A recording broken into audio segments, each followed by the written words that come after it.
Welcome to Go Home Heat, a wrestling podcast. And we have wrestling this week. We will go through Impact and AEW.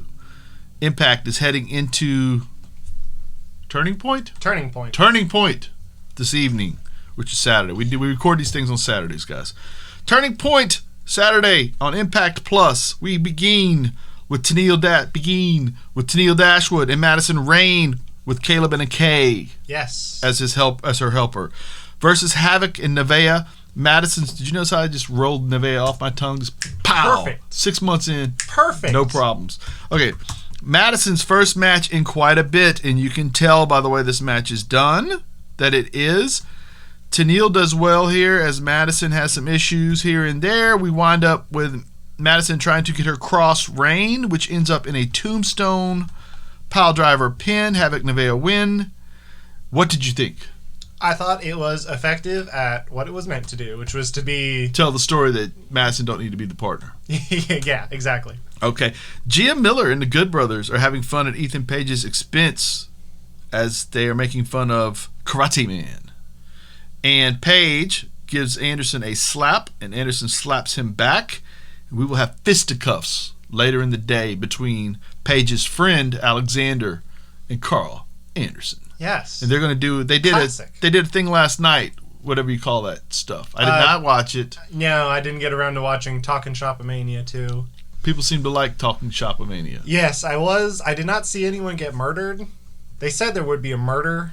I did not see the footage of it. The main highlight I saw was just something that said something to the effect of wrestlers making money outside of the company. That's strange. I wonder what that's a reference to. I don't know for sure.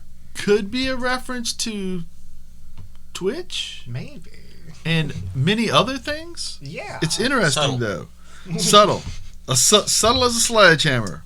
Or a large checkerboard mallet. Yes. Per se. Yes. Okay, Inspector Dreamer lets Larry D know that he's got issues and is a suspect.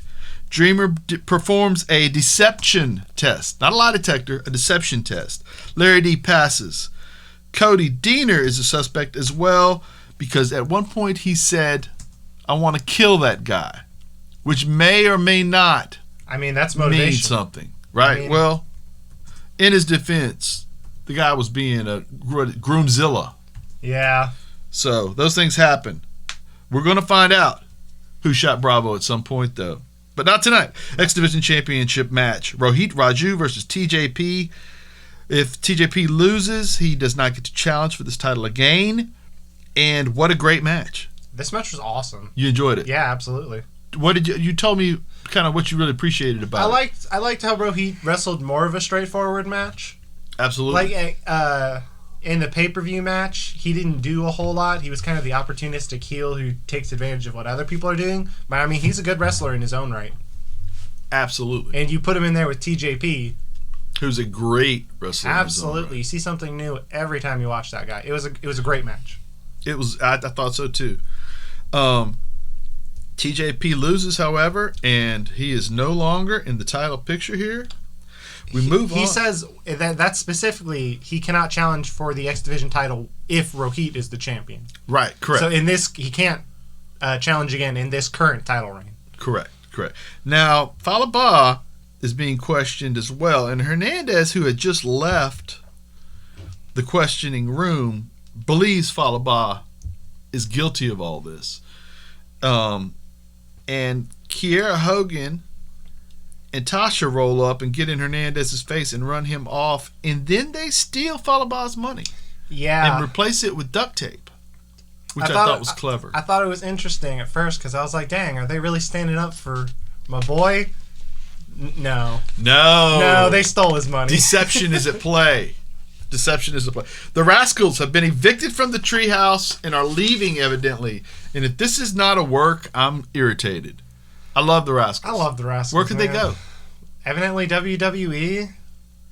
What on earth are they going to do in WWE? That's kind of the question I have. Dude, they're going to put them in there with the Lucha House Party. I will say you will get banger matches out of that.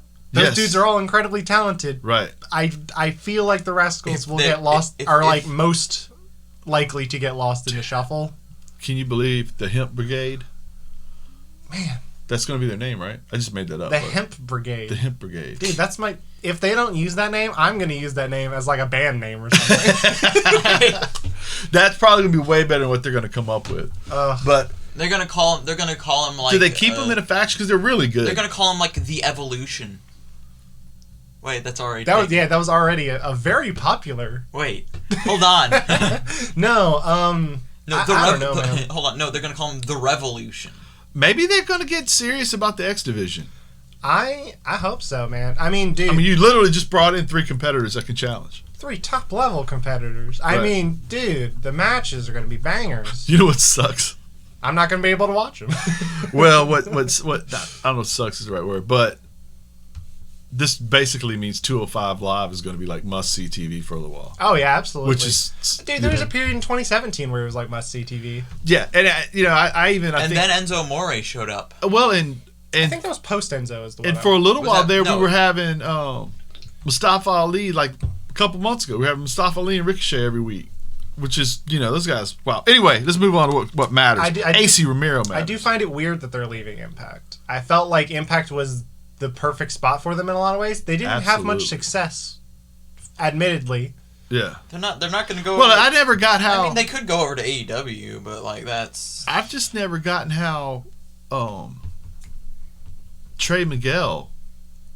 I mean, they put him in situations where he was challenging for titles but never winning it. He loses the title every week. Yeah. I didn't get it. I never got that. Okay, Ace Romero with Larry D versus Chris Sabin. Triple X cheats a bunch here.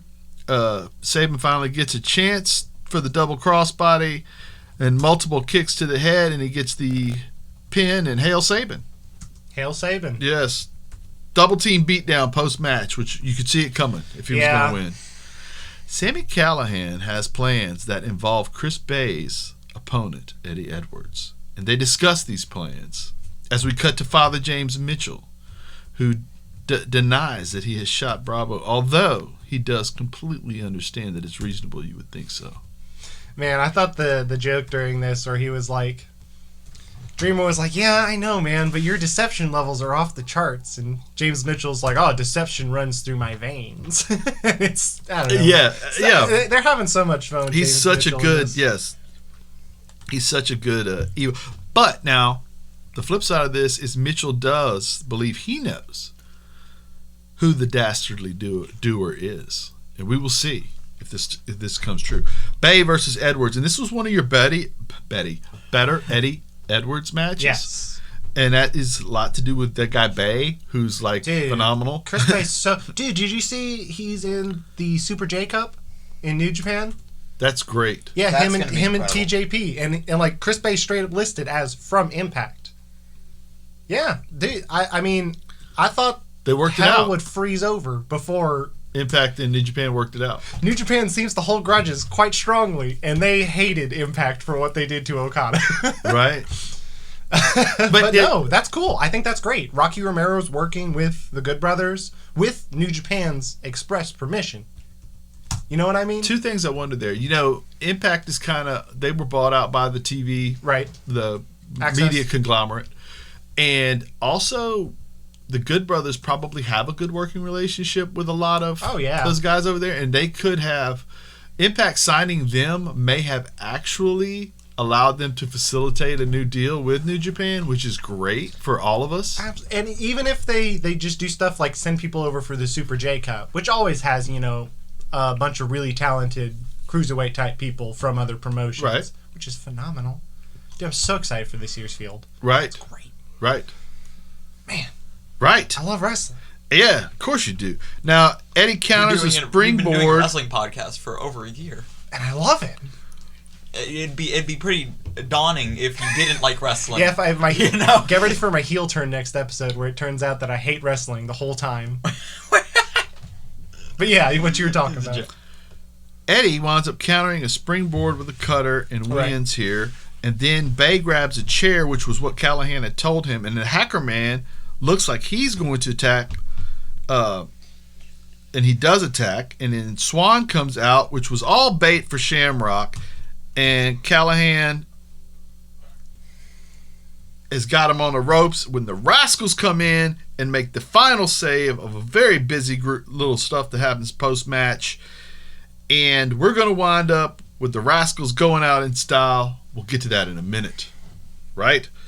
Tenille is ready to move on from her long-standing tag team partnership with Madison Rayne. Yes. She's looking at Jordani Grace, who does not currently trust Tenille after her behavior last week.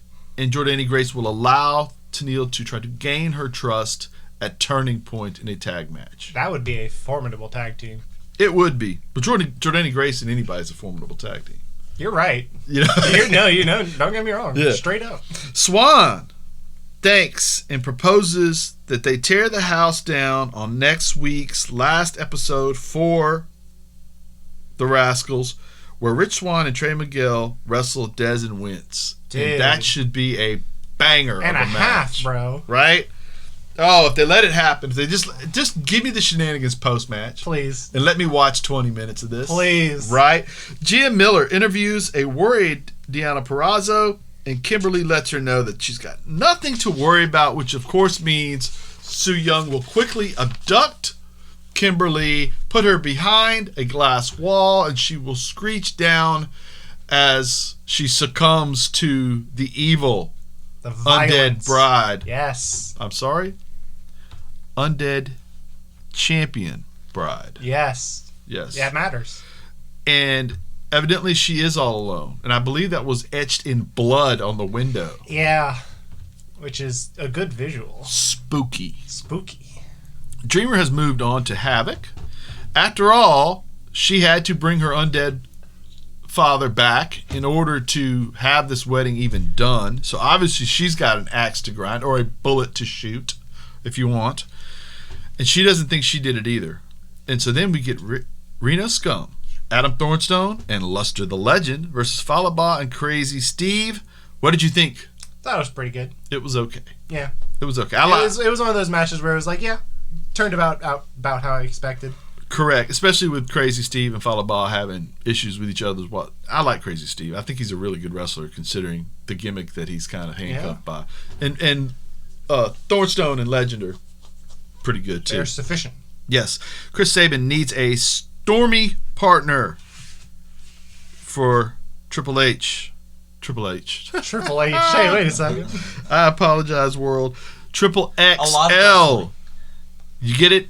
Yes. Because he runs into a guy named Storm. Right. You see what I did there? Because it's a stormy partner. Yes. And he forces Sabin to drink beer, who evidently does not particularly enjoy beer. That specific beer. Oh, was it the he didn't like that beer? I don't know. James had like 8 of them, he said. Yeah.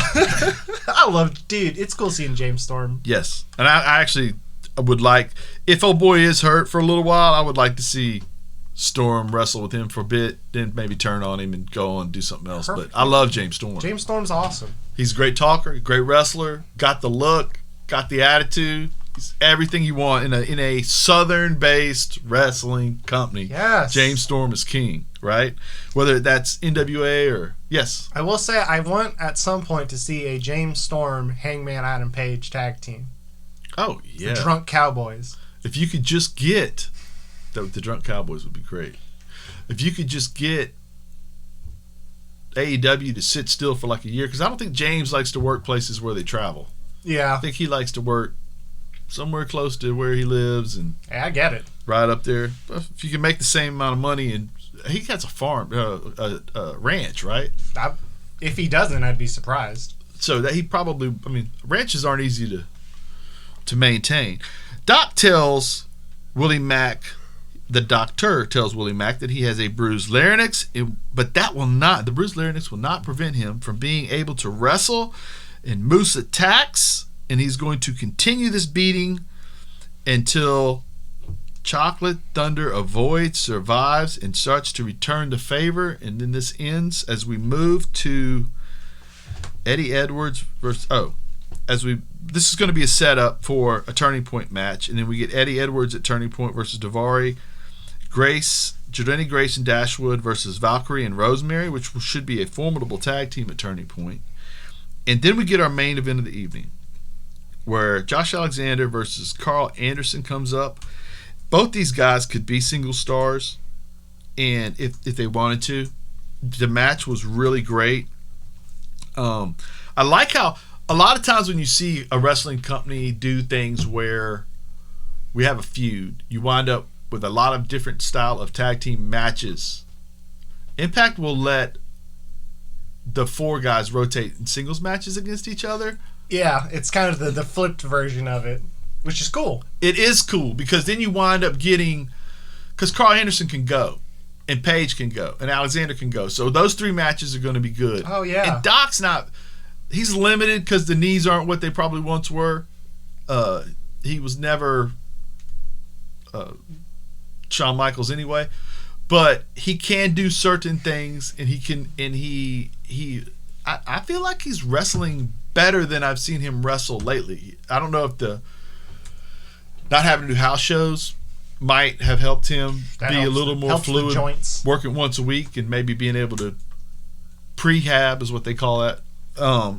So anyway, I love the format that Impact uses for these things. It winds up being the kind of thing where Ethan Page grabs Anderson's foot to try to hold him down on a pinfall, and of course that's not going to work, and Carl steps on Page, which turns into fisticuffs, and Anderson wins on a DQ, and we cut to the ending, setting up the Turning Point Impact Plus show as a wild brawl, which I feel like we get a lot of these when the Good Brothers are involved.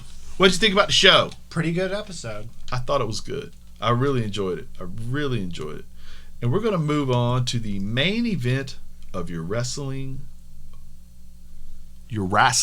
yes week, yes as we get to AEW. All right, we start out with the Taz promo, and I have been critical of these things. This is good, though. It was good. Darby's in the stands, and Taz points out that he's the face of the network, and I like how both Cody, prior to this, and Taz here are saying that because you've cast yourself as the outcast, this is exactly why TNT is making you no longer the outcast. You're now the cool kid on the block, right? And I love that little way they're doing that. Taz totally puts over Matt Sydal, as well he should. Absolutely. And I do have a question, though. Mm-hmm. If you're the FTW champ, are all your matches non-title? I'd have to imagine. I think there's only been like one official FTW title match, Interesting. which he won. I don't know what the rules are. I'm assuming that it's mostly just going to be set dressing. It's moose-ish.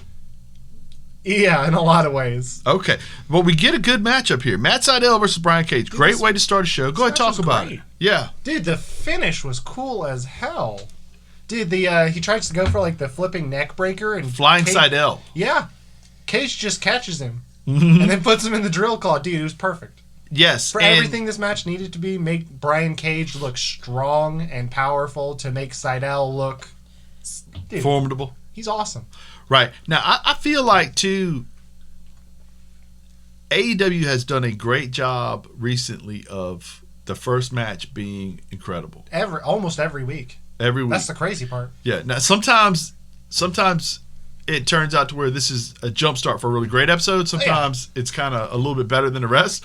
But the first match is always great, which is a great thing to do. This was an example of the latter, I believe. Yes. Now, Cody speaks. He isn't going to challenge right away for his rematch. Was this really the second segment on the show? I think it was, my friend. Man, it felt like an eternity. Yes. Dude. It was the 2nd through 12th segment on the show.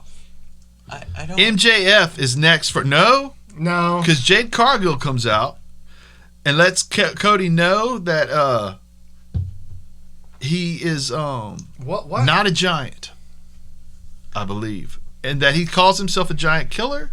He calls himself a prince. But there is a real giant. And then she backs away and says, Shaq is the real giant. No, you missed the part where she implies that he has non-giant parts. That was purpose. Those purposeful? Oh, no, I feel like it's an integral part of the segment. One of those memorable parts of it. It is, yes. She does allude to Cody's lack of packaging. and then turns around and, of course, she brings up. Then Brandy runs out and stands by her man here by calling old girl a heifer, which is you don't hear that a whole lot. No, She also calls her the B word. Yeah, well, that's standard. Listen, that was the best part of the segment. Her, Yeah, Yeah. no, I'm like not ironically, Brandy was the best part of this segment. dude, I thought the opposite. You know what I thought the best part of the segment was? Jade Cargill's abs. Absolutely. No, Yes. when Absolutely, it's Brandy not close turned either. away Yes. and Jade slapped her on the butt. I totally thought that was the best part of the segment, and the reason why I thought that was the best part is because Jade knows Brandy can't whoop her. So all that posturing she was doing is your boss yelling at you because you can't do anything back. And for her to just slap her on the butt like, yeah, Okay. really? Come on. That was perfect to me. And the best part of the front end of this segment. Then, of course, we're just getting started on the segment because Cage and gee. Starks wind up attacking, and then Darby winds up with the save. Oh, dude, the tack jacket is so cool. Yes, and if you noticed, he used the tack jacket on both guys, and Cage didn't particularly like it, as you could tell. He was walking around looking at his chest like, man, that stunk. When they're walking up the runway and Hobbs comes running down, because we haven't finished by the introduction to No, this segment. no. Hobbs comes running down too. Cody goes to put his hand on his shoulder and realizes, well, that would hurt, and has to stop, which was cool. Yeah, I thought that was a cool little moment. Right.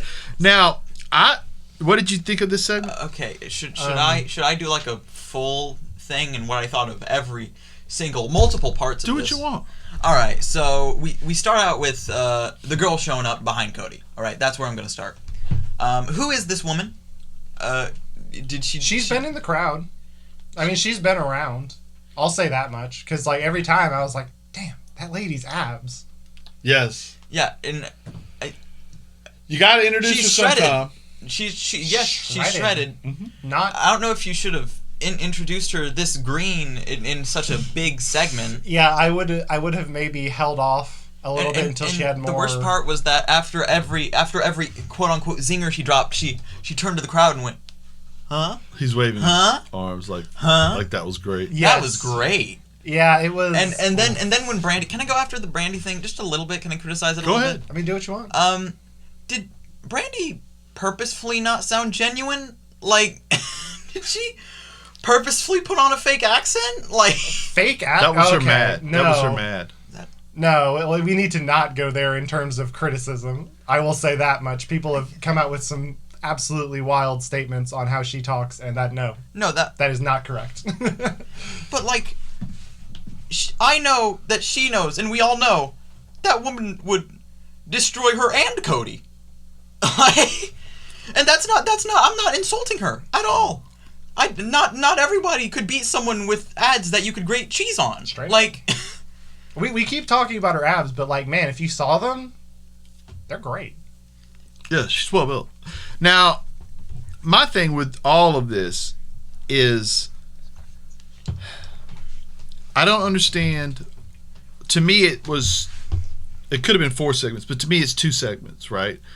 And if we're going into a program with Darby, Cody, and the Taz crew, then we didn't need the Shaq part. Shaq? And if we needed the Shaq part, what then we happened with didn't need the Shaq? other. Like- Because when you say I'm bringing in this international Superstar. personality, Yes. all of that, then I think that's a let it breathe moment. Yeah, that should be the end of the segment. in a That lot shouldn't of be the ways. middle of the segment. Now, I get bringing Shaq in. He is, in a weird way, he is, okay, they have 2 kind of sort of sporting things they do on TNT. One is basketball. Shaq is on that show. This is the other one.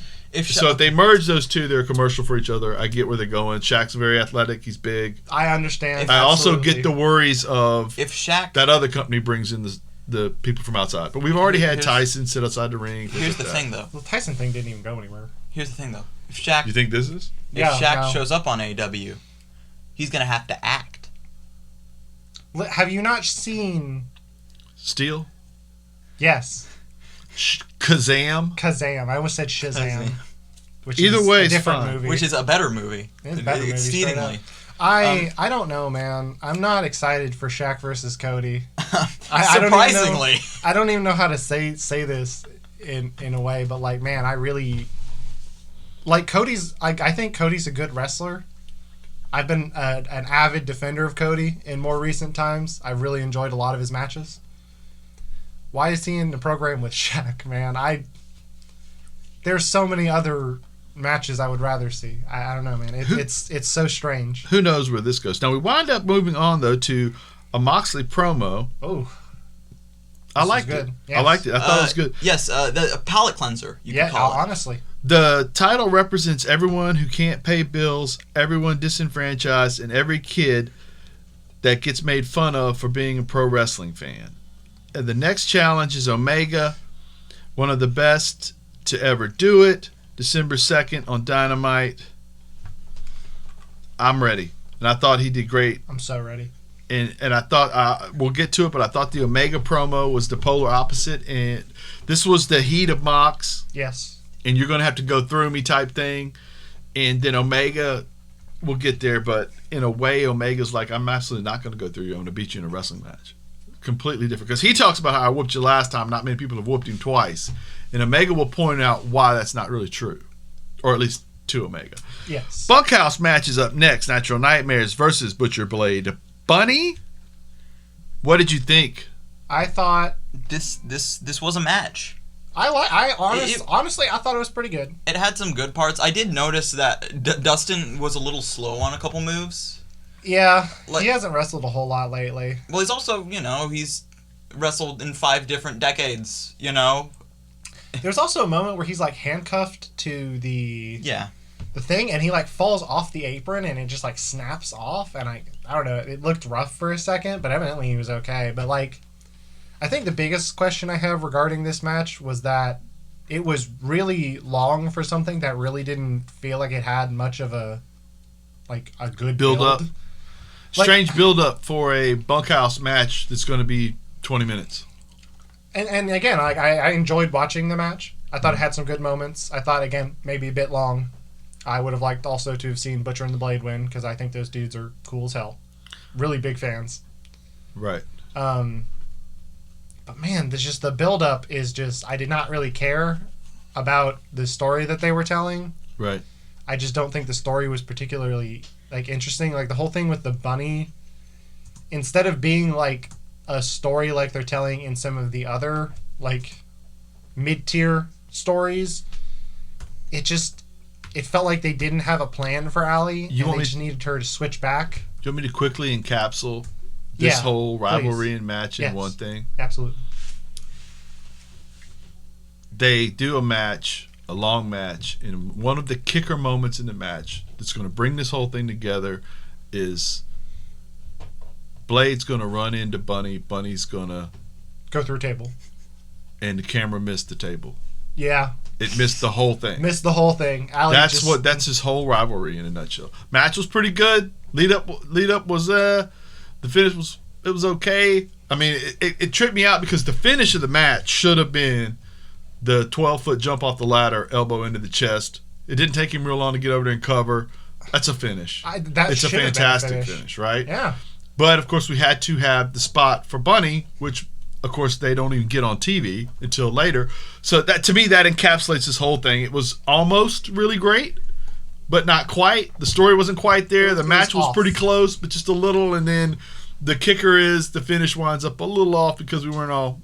But it was still an enjoyable thing, right? I think the harshest criticism I have for this is that why is Allie doing this instead of being a great talker and a good wrestler in the women's division that needs a great talker? You would think and you a could good insert wrestler. those two things into a division, but You'd think it would be like Pretty easy. the easiest decision in the world to put Allie, the Demon Bunny, yes. in your women's division to spice it up. For me, I don't know if she's like nursing an injury. I mean, she went through a table, so probably not. Right. I don't know. I don't know all the backstage situations, but for me, that just seems weird that she's not. MJF induction ceremony is next into the Inner Circle. Yes. And 5 long years he's been wrestling. He only took a small $5 million loan in order to get this ball rolling. He has a spectacular velvet jacket on. He does. I thought this was good. I thought MJF did it. I like the fact that he quoted Drake and that Ortiz called him out on it. And then he's like, I don't even know who Drake is. And then immediately he's just like, oh, you started from the bottom, now we're here. And right. It's perfect. MJF's comedic timing in this segment was incredible. He really can talk. I felt like everything. I felt like Jericho being the, okay, guys, this is all my fault, but we're going to make this work, and this is going to make us better. And almost like he's looking forward to MJF and Wardlow being in the thing, in contrast to all of the other minions, all of his minions. Right. I thought that was well done. I felt like the, hey, we're going to Vegas was well done. In a minute here, we get the why Sammy Guevara wasn't there, where Sammy had been sent an email to go to the beach. Right. But there were 2 emails evidently, but of course Sammy didn't get the second one somehow. He gets handed a ticket, and I have my doubts on how legitimate that ticket was that he was handed, because his was handed out separately than the other ones. Yeah. So we'll see how this goes. They're but I do. Vegas. There's a little hint of me that would like Sammy to leave and be on his own as a babyface wrestler that fights from down under and kills it. Dude, I mean, I love seeing him be a jerk, but man, I think he could really pull off being a babyface, because that dude's an incredible wrestler. He's a great athlete. He is Just a phenomenal. great athlete. Yes. Now, speaking of the women's division, we have our Red Velvet versus Tad Conti. Every episode Dynamite we get 5 minutes worth of women's wrestling. This was a match. It was not great, but it was better than many I've seen. I feel like Tay Conti is better than she used to be, and the fact that she's incorporating moves from her like legit training, like the moves she did, I cannot remember the name now, but she did a couple moves that looked good. But it's just like the moment-to-moment flow of the match is often so choppy. Because she can't... She runs weird. She runs really weird, and it feels... It just, every time I see her run, it's like in slow motion. I just find that to be odd. There was some form of a whip into the corner where she took steps in slow-mo and then just jumped backwards. It was really weird. It was like, what? No one runs like that. It was...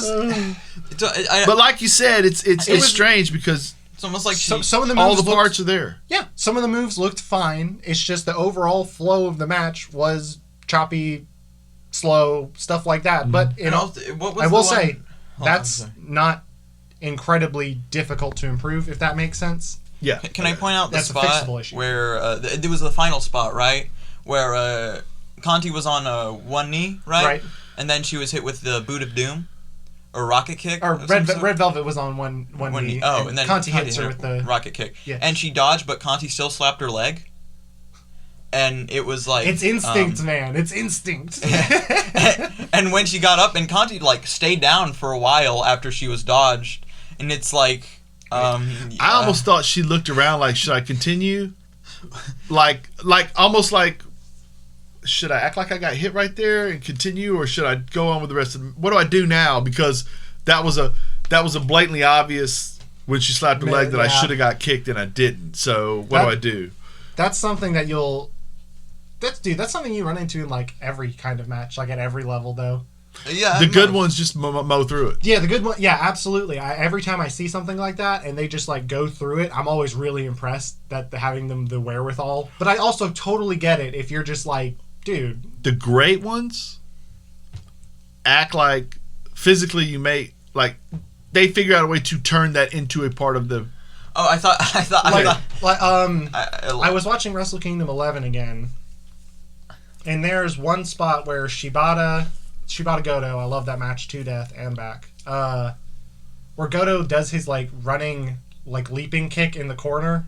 And it doesn't look like it hits Shibata great, and Shibata literally immediately drops a knee on the back of his head because he just had that wherewithal in that moment to just be like I need to put a move in there. Like if Conda would have gone for a cover right there for a quick kick out, that would have made it okay. Yeah. You know, she missed me. Boom. I also don't exactly blame them for that because No. that is a tough issue too. Because you also they don't get the angle of it that we do. They don't know what it looks like if they're not. I get it. Yeah. You know, if you don't make any contact, it could be that could have been really close, or that could have missed me completely, and I have no way to tell because I wasn't looking that way. Right. Can I say something?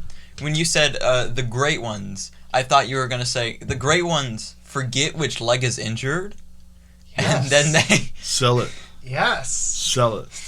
Sell the other leg. Oh. But I just thought you were gonna say that for a little second. Who did that in a match in AEW recently? Wasn't it one of the Jackson brothers?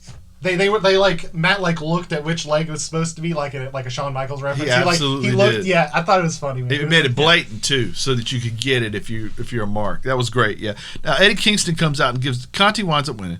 Eddie Kingston winds up giving a promo here. He's great on the stick.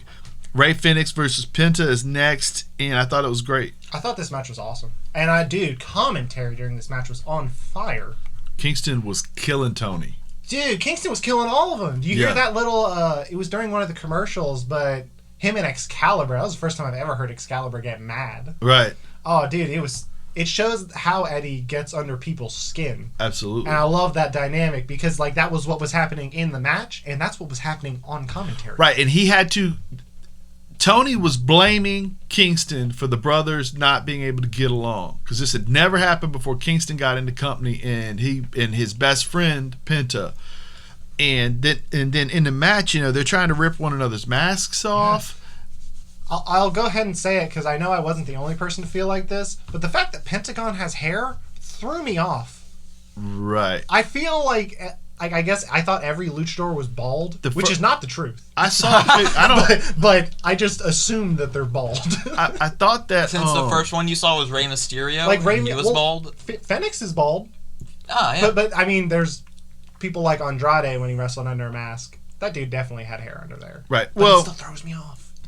I feel like too with Penta. I remember I saw a picture, some kind of autograph thing or whatever, and somebody said that was Penta. And I remember thinking, well, he doesn't look like a demon or anything, right? Because that may have been Lucha Underground days, where I naturally assumed that when he took the mask off, he looks worse and more evil because of the way he wrestles and that he looks like a normal person. Dude, it's very upsetting. That's why kayfabe is so important. I thought the mask literally held the horns in. Exactly. And when he took it off, the horns would come out and he would be Satan. Yes. But he is not actually No, Satan. he's like weird. A dude. That's thought weird. he had Venom's tongue the whole time.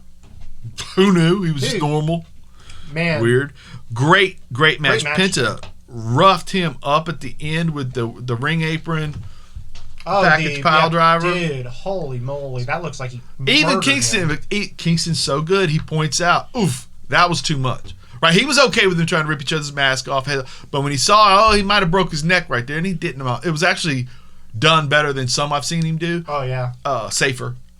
But Kingston throwing that in there again alluded to, hey, even I think I like wrestling in barbed wire. I thought this is getting a little chancy. I thought it was really well done. Now post match, Pac shows up. Dude, finally. I miss him so much. I missed Pac quite a bit. And how long has it been since we've seen Pac? Probably since quarantine, right? Yeah, 8 months, 9 months since we've seen him. And if he goes into a program with Kingston, dude, that's great. Yes. If he goes into a program with anybody, dude, that's great. He's amazing. I like how this whole segment and program ended up at the end of it, where it's like, dude, Eddie pushes Phoenix out of the ring and tells Penta to just forget about him.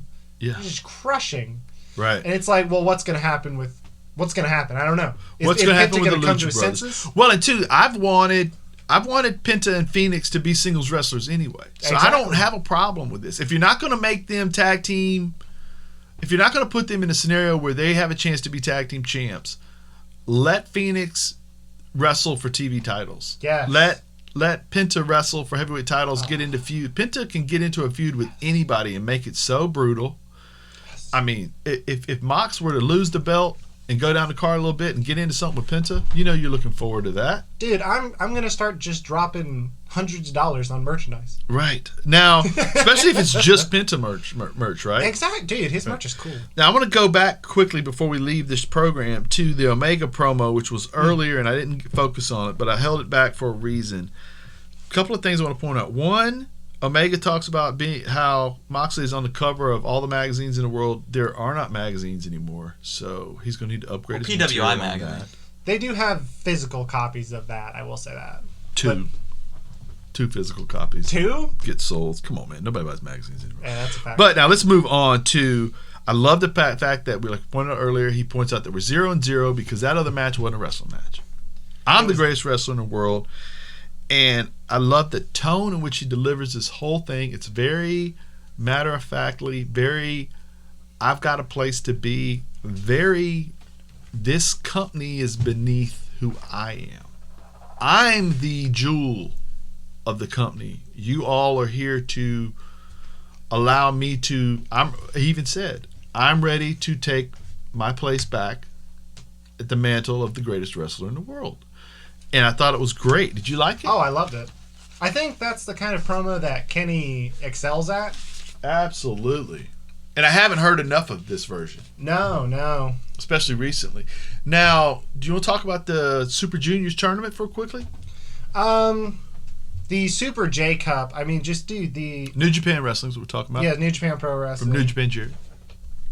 Yeah, the participants in the Super J Cup are going to be El Phantasmo, which he's already in New Japan Pro Wrestling. I believe he was stuck somewhere in the States. He hasn't been able to make it back over to Japan. Mm-hmm. Clark Connors. I do actually, quick thing on El Phantasmo. I don't know where he's going to end up. If Bullet Club fractures, I don't know where he ends up. Because he actually he hasn't been in Bullet Club for like an overly long time. I feel like he'll end up where Ishimori ends up. Which is going to be an important thing. Dude, Ishimori's so good. Yeah. So good. Every time I think about that dude, I always remember how great he is, so I always have to say that. Clark Connors, who is one of the LA Dojo prospects, who's really good. I really like all of the LA Dojo prospects. TJP, ACH, Blake Christian, Chris Bay from Impact, TJP from Impact as well. Ray Horace, who I haven't seen a whole lot of, but I've seen a whole lot of praise for him. And Leo Rush. Formerly Cruiserweight Champion, Yes. Leo Rush. Fantastic wrestler. Leo. Is an amazing wrestler. That if Chris Bay, TJP, and Leo Rush alone are wonderful to add into an already loaded tournament. Oh, dude. Yeah. I mean, the Super J Cup's going to be single elimination. So you just get match, final. Right. Dude, that's going to be some good wrestling. It's going to be some can't miss wrestling. Right. Between that and Best of the Super Junior 2020 coming up, the Super J Cup, I believe, is taking place somewhere in the States. Oh. Just because that's where all those dudes currently are. Right. Right. So Best of the Super Juniors, it's more like the G1 in that it's just one block, but everyone faces each other, and whoever has the most points wins, and the winner gets a title shot at Wrestle Kingdom for the Junior Heavyweight title. So the participants are, first off, the Junior Heavyweight Champion, my guy, Taiji Ishimori. Your guy, too. Dude. My guy. Your guy. So good. Mm-hmm. So good. The matchups he's going to have in this tournament are going to be fire every day of the week. Other participants are El Desperado from Suzuki-gun, who have the opportunity to stand out, I think, in this tournament. Kanemaru, also from Suzuki-gun, the guy who spits whiskey. Mm-hmm. He's a little bit past his prime, but he can still put on a good match most days of the week. Hiromu Takahashi, who can put on great matches every single day out of the week, twice a day. He might actually be my pick to win this tournament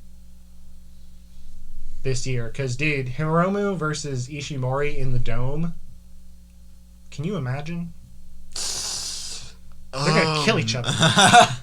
They're going to kill each other. Yeah. Ryusuke Taguchi, who, despite mostly being a comedy wrestler, is still capable of putting out a great match just at any point in time. Master Wato, the returning young lion who looks like a blueberry. I feel like this tournament's going to kind of set the precedent for how his career's going to go. Master. Yeah, way to the Grandmaster, Master Watto. Master Watto is at a crossroads. This is an important moment in because his career. Because he took a detour with the outfit after spectacular vignettes to get him started. The whole forest that he was in to start with, it was set up so beautifully until we actually saw him. And he looks so goofy, man. Man of Teal. Man of Teal. When did you come up with I that? am just now. Off the dome, baby. Because, man, he has had one of the less good returns from Excursion. He wrestles fine. He seems to have some issues in matches, but I would imagine that's at least partially because he probably hasn't wrestled. His outfit is fairly potent, if that's the It's right a lot word. to take in with your eyeballs. Yeah, it's but very... I will say this is an open opportunity for him to really prove himself. And he's in there with some dudes who are phenomenal. Right. So if he can wrestle, he should be able to wrestle. If he puts out a couple good to great matches, man, he should be okay. Mm-hmm. Sho from Roppongi 3K, he has had some really, really good singles matches in the last year. Especially recently, yeah. Yeah. Shingo being one of them. He had a match against Okada that was good as well. Robbie Eagles from Chaos, Will Ospreay's friend. Not anymore, I guess, now that Will Ospreay's like a bad guy or whatever. But Robbie Eagles is a phenomenal wrestler. I hope to see that dude more. I know he got stuck in one of the oceanic countries. I forget if he's from Australia or New Zealand. I think he's Australian. But dude, so good to see him back. He's a phenomenal wrestler. Bushi from LIJ. And Doki from Suzuki-gun, who is there to take losses. And also be a pretty good wrestler. He's actually one of the best jobbers that New Japan has. How many jobbers do they have? They only got like 2, right? Doki, Tokyo Pimps. Yujiro Takahashi. The multiple Tokyo. The one multiple. Bushi. I almost said Bushi. Bushi. There's one in every faction. I'd say that Bushi's probably the best, but Doki's one of those wrestlers. They actually brought him up from Mexico to fill in a hole for Suzuki-gun. But he has like a really cool moveset. I really like Doki. Yeah. But he will be going probably like 0-8. He might beat Watto. It's funny how different New Japan is, though. A guy can go 0-8 and have a good tournament. That's the thing. If you have good matches, people will remember you. It doesn't matter. Right. It doesn't matter. Hanma Mania. Hanma Mania, bro. It doesn't matter how many losses Tanahashi takes in the G1. You remembered, like, dude, that guy had match after match that was great. Right. Absolutely. That's the important part. But yeah, it's set up to be a pretty good tournament. Awesome. So that was it is that a wrap? That's a wrap. That's a wrap. I had a great week. You had a great week? AEW was great. AEW was up and down. It was mixed. It never bored me. I will say, even its low points. Its low That's points what you said about AEW in general the other day. That's one thing AEW will always have on every other brand. I don't think they've ever had a segment that has bored me. They've had great segments. They've had abysmal segments. But they've never had a segment. They don't do bland. They never do bland. No, there's always something going on where you're just like, really? There's that. When it's bad, it's Matt Hardy almost died. There's that. They go for broke. There is that Bischoff every moment needs to matter feel to it. Even if it mattered a little too much. Well, sometimes the thing about swinging for the fences is you're going to swing and miss sometimes, and that's okay too because you hit home runs sometimes, and that's the trade-off there. All right, and by the way, since I said that, please do not. If anyone is committed enough, please do not pull up a clip of me saying that an AEW segment is boring because I don't know. It's been a year. I don't know if I might have said that. They've had a lot of segments. They've had a lot. I don't remember all of them, especially the boring ones. 4. If they were boring, I wouldn't remember them. The Exactly. Go Home Eat Kid Ray. 4. New Japan Jared. Yes. 4. Me KP. This has been a Go Home Heat production. Copyright 2020. Go home.